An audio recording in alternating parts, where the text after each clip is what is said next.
हाय बच्चों, आज का विषय है हमारा अवयवों के प्रकार के बारे में, टाइप्स ऑफ मैट्रिक्स। कितने प्रकार के मैट्रिक्स या अवयव होते हैं उसके बारे में हम सीखेंगे, जिसमें से पहला अवयव है स्तंभ अवयव, कॉलम मैट्रिक्स। यह क्या होता है? यदि किसी अवयव में केवल एक स्तंभ हो तो इसे स्तंभ अवयव कहते हैं। इसमें पंक्तियों की संख्या एक से अधिक हो सकती है।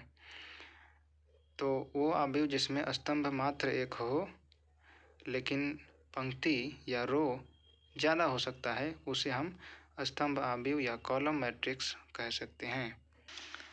उदाहरण के लिए देखिए, जैसे A = 1 to 1 है, इसमें क्या है 3 × 1।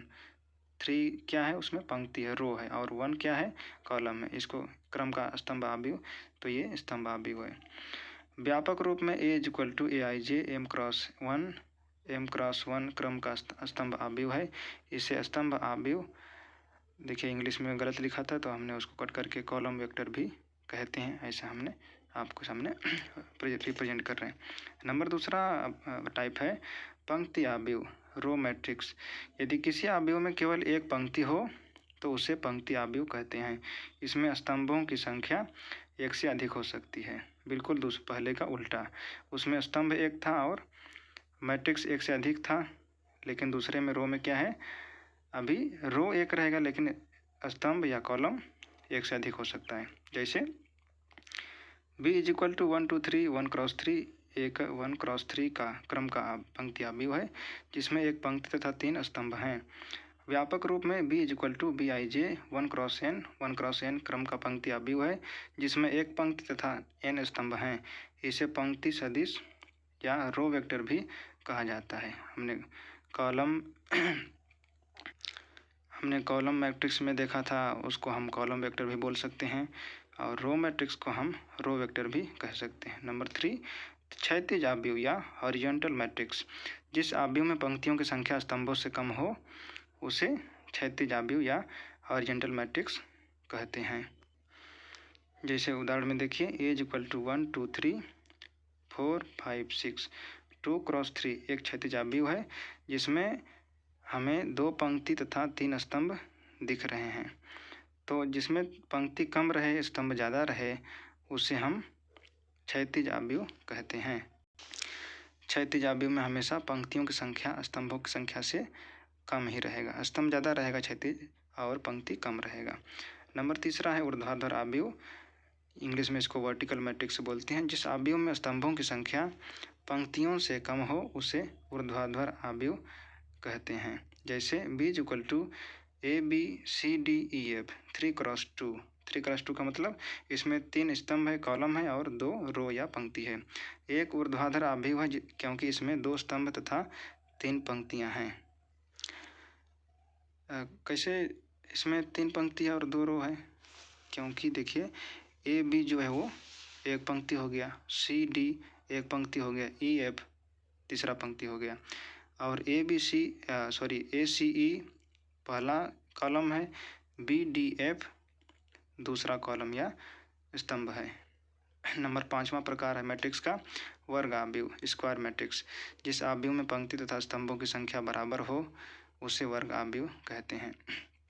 तो आप लोग वर्ग या स्क्वायर के बारे में भी आप जानते हैं। स्क्वायर क्या होता है? जिसमें उसकी 4 साइज या उसके चारों तरफ की भुजाएं बराबर होती हैं, उसे हम स्क्वायर बोलते हैं या वर्ग बोलते हैं।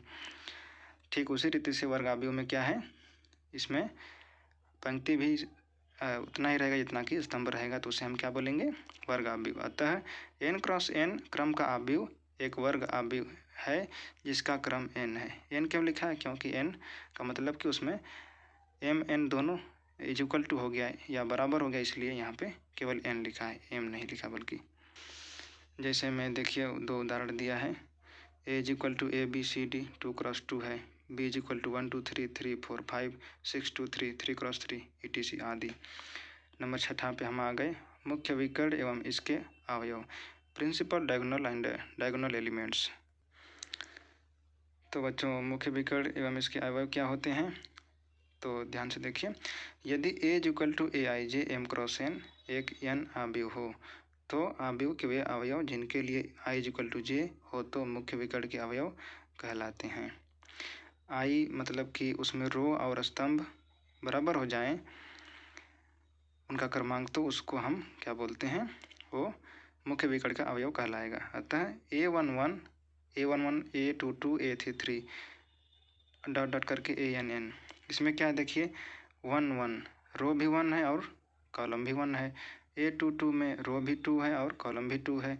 A33 में 3 भी रो है और 3 कॉलम भी है।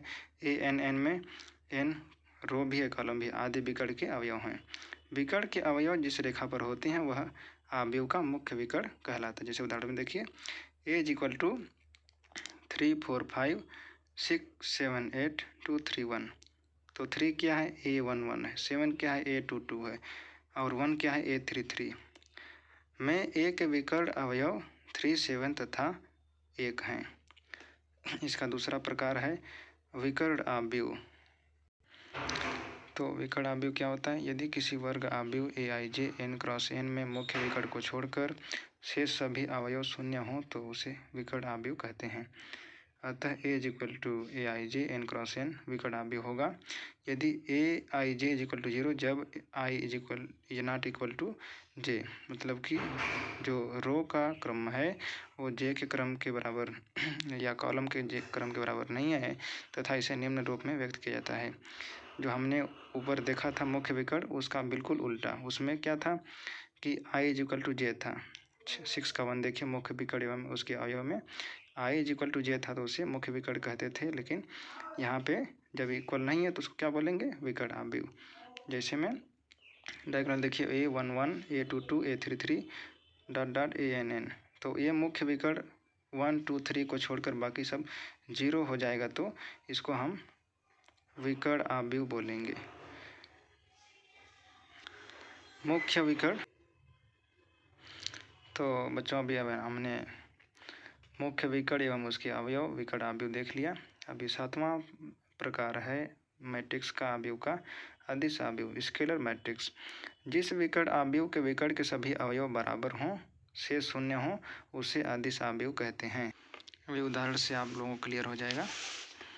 तो यहाँ पे देखिए अतः B = Bij n × n अदिश अवयव होगा जहाँ Bij = 0 यदि I ≠ j तथा Bij = k यदि I = j जहाँ k कोई अचर है। जैसे A = 4, B = 3 0 1 0 3, C = 4 0 0 0 4 0 0 0 4। तो यहाँ पे हम क्या देख रहे हैं बच्चों कि जो विकर्ण अवयव है उसका सभी डिजिट क्या है, सेम है। जैसे कि 4 है तो सब में 4 है। और इसके पहले जो हमने विकर्ण अवयव देखे थे, यहाँ पे देखिए 6 का सेकंड में 1 2 3 था, लेकिन यहाँ पर अदिश अवयव में क्या है, उस विकर्ण अवयव का सभी जो नंबर्स है वो सेम रहेगा। A में 4 है, B में 3 है, C में 4 है और बाकी इसके अतिरिक्त में सेम के अलावा बाकी सब उसका अवयव क्या है, 0 है। तो इसको क्या बोलते हैं, अदिश अवयव। नीचे लिखा है क्रमशः प्रथम द्वितीय व तृतीय क्रम के अदिश अवयव हैं। तो 8वां प्रकार है अवयव का इकाई अवयव या तत्समक अवयव। इसको इंग्लिश में यूनिट मैट्रिक्स और आइडेंटिटी मैट्रिक्स बोलते हैं। क्या है ये, एक वर्ग अवयव जिसमें मुख्य विकर्ण के सभी अवयव 1 तथा शेष सारे अवयव शून्य हों, इकाई अवयव या तत्समक अवयव कहलाता है।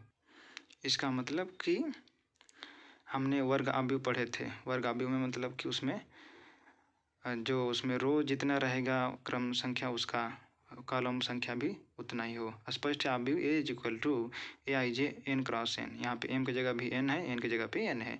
इकाई अवयव होगा और उसमें क्या है, मुख्य विकर्ण का सभी अवयव 1 होना चाहिए, तो उसको क्या बोलेंगे हम, अदिश अवयव में वो कुछ भी हो सकता है, लेकिन इकाई में क्या होना चाहिए, मात्र 1 ही होना चाहिए, तभी हम उसे इकाई अवयव या तत्समक अवयव बोलेंगे।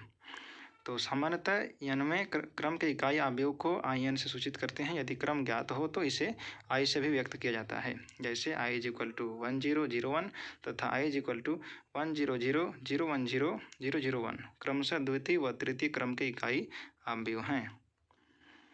टाइप नंबर 9, 9वां प्रकार है अवयव का शून्य या रिक्त अवयव, जीरो और नॉल मैट्रिक्स।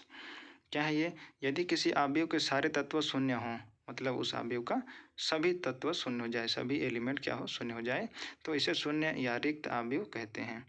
आपको मालूम है, हिंदी भी आप पढ़ते हैं तो जानते हैं कि रिक्त स्थानों की पूर्ति कीजिए। रिक्त का मतलब कि खाली, बिल्कुल। तो यहाँ पे मैथमेटिक्स में हम जीरो भी लिखते हैं, लेकिन जीरो का मतलब क्या है? कुछ भी नहीं। तो इसे जीरो और नॉल मैट्रिक्स कहते हैं। इसे जीरो से रिप्रेजेंट करते हैं या सूचित करते हैं। जैसे 0 0 0 0 0 0 0 0 0 0 0 आदि शून्य अवयव हैं। नंबर 10वां प्रकार है त्रिभुजी अवयव या ट्रायंगुलर मैट्रिक्स। क्या है ये? यदि किसी वर्ग अवयव में मुख्य विकर्ण के ऊपर अथवा नीचे के सभी अवयव शून्य हों तो अवयव त्रिभुजी अवयव कहलाता है। तो हमने इससे पहले मुख्य विकर्ण हमने देखा था 6वां में। मुख्य विकर्ण का मतलब जो विकर्ण होता है, तो उसमें उच्च तथा निम्न त्रिभुजी अवयव, अपर एंड लोअर ट्रायंगुलर मैट्रिक्स। यदि किसी त्रिभुजी अवयव के मुख्य विकर्ण के नीचे के सारे अवयव शून्य हों तो उसे उच्च त्रिभुजी अवयव कहते हैं। जैसे कि उदाहरण 1 में देखिए 1 2 3, लेकिन फिर उसके बाद 0 1 2 0 0 3, तो 1 1 3 जो जैसे एग्जाम्पल ए में है 1 1 3 क्या है? मुख्य विकर्ण हो गया। उसके नीचे के सभी अवयव एलिमेंट्स क्या हैं? 0 हैं। तो इसे क्या बोलेंगे? उच्च त्रिभुजी अवयव कहते हैं। तथा यदि मुख्य विकर्ण के ऊपर के सभी अवयव शून्य हों तो उसे निम्न त्रिभुजी अवयव कहते हैं।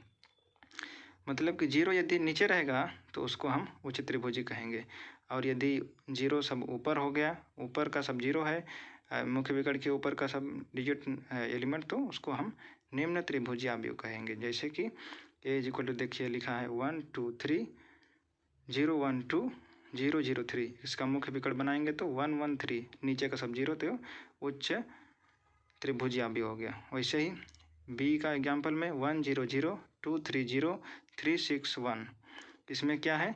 1 3 1 हमने मुख्य विकर्ण बना लिया तो ऊपर का सब एलिमेंट्स 0 हैं, तो इसको क्या बोलेंगे? निम्न त्रिभुजी अवयव। अगला है 11वां प्रकार उप अवयव, सब मैट्रिक्स। किसी अवयव के कुछ पंक्तियों या कुछ स्तंभों या दोनों को छोड़ने से प्राप्त अवयव को उप अवयव कहते हैं। जैसे में देखिए जैसे 1 2 3 4 5 6 7 8 के उप अवयव क्या है? 1 2 5 6, मतलब उसी में से हमने कुछ छोटा करके अवयव बना लिए। जैसे कि आप जानते हैं, अपने हाई स्कूल में पढ़े होंगे या इंटर में पढ़े होंगे, समुच्चय होता है और एक उपसमुच्चय होता है। तो उपसमुच्चय क्या होता है? जो समुच्चय है उसी में से हम उपसमुच्चय लेकर आते हैं। मतलब कि उपसमुच्चय क्या है? समुच्चय का ही एक भाग रहता है। तो ठीक उसी रीति से, या उप अवयव का दूसरा उदाहरण लेना चाहें तो हम ले सकते हैं कि आप लोगों के दादा मान लीजिए थे, फिर उनके कई बच्चे हो गए, तो उनकी ज़मीन जो थी 10 बीघा थी। 10 बीघा में से उनके 2 पुत्र हुए तो दोनों बच्चों को 5-5 बीघा बट गया। लेकिन तो ये क्या हो गया? जो उन्होंने अपने दोनों बच्चों को बांट दिया वो उप अवयव हो गया। और उसके पहले जो उनके पास था, दादा के पास, वो अवयव था, लेकिन जब वो बट गया तो वो उप अवयव हो गया। वैसे ही 1 2 1 2 3 5 6 7, मतलब कि कुछ अवयव इसमें नहीं है। देखिए पहले का जिसमें, तो इसको हम क्या बोलेंगे? उप अवयव या सब मैट्रिक्स। अगला है समान अवयव, जिसको इंग्लिश में इक्वल मैट्रिक्स बोलते हैं। क्या होता है ये? 2 अवयव समान कहे जाते हैं यदि वे समान क्रम के हैं, और दूसरा दोनों अवयवों के संगत अवयव बराबर हों। तो इसका मतलब कि क्रम का मतलब m क्रॉस n। तो देखिए यहाँ पे क्या है 1 2 3 4, इसमें भी 2 रो है और 2 कॉलम है। बी में भी वही 2 कॉलम और 2 रो है। और नंबर 2 में क्या है? दोनों अवयवों का संगत अवयव बराबर हों। इसका मतलब कि उसके सभी अवयव या एलिमेंट भी बराबर हों। जैसे कि ए में 1 2 3 4 है तो बी में भी 1 2 3 4 है, तो इसे हम क्या बोलेंगे? ए इज इक्वल टू बी। तो ये समान अवयव या इक्वल मैट्रिक्स हो गया। तो आशा करता हूँ बच्चों आप लोगों को बहुत अच्छे रीति समझ में आ गया। और भी कुछ आपको क्वेश्चन है इन सब बातों से संबंधित, तो इन टॉपिक से संबंधित रिलेटेड, तो आप कमेंट में ज़रूर पूछिए ताकि हम आपके प्रश्नों के जवाब दे सकें। Thanks for watching my video.